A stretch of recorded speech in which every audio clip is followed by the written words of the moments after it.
Sorry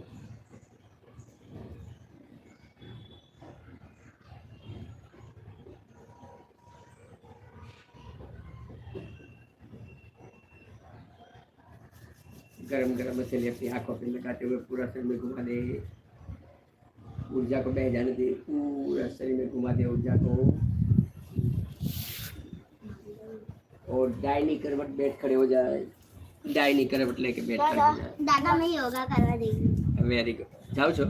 નહીં ને કરીએ હા કરજો હો બેટા, હમણાં હું આ જરા પૂર્ણાવતી કરી લઈને આપણે ધ્યાન છે મારું કેમ લઈને તો धन्यवाद करें देवादिदेव महादेव शिवोहम शिवोहम शिव। 112 ध्यान की विधि थी। धन्य हो मेरे शंकरा, धन्य हो। ऐसे धन्यवाद करें माँ शक्ति को जिसने ऊर्जा का मिलन करवाया, धन्य हो माँ। एरिक ऐसे ही धन्यवाद करें पूरा अस्तित्व का। ऐसे धन्यवाद करें पांच तत्व का, अग्नि जल वायु आकाश। ऐसे धन्यवाद करें अपने अपने माता पिता को जिससे शरीर मिला। ऐसे धन्यवाद करें शरीर को जिससे साधना मिली। बाबू झगड़ा नहीं करो।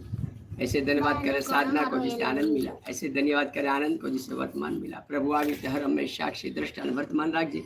દરેક ક્રિયાનો કરનાર તું જે ડુગડુગીનો વગાડનાર હું, અસલી ખેલ ભજવનાર એક તું ही તું પ્રભુ, એક તું ही તું, એક તું। તારી મરજી હોય તો શ્વાસ લેવાય, તારી મરજી હોય તો મુકાય, તારી મરજી હોય તો શ્વાસ લેવાય। ઓમ શાંતિ। तो मेरे भाई बहनों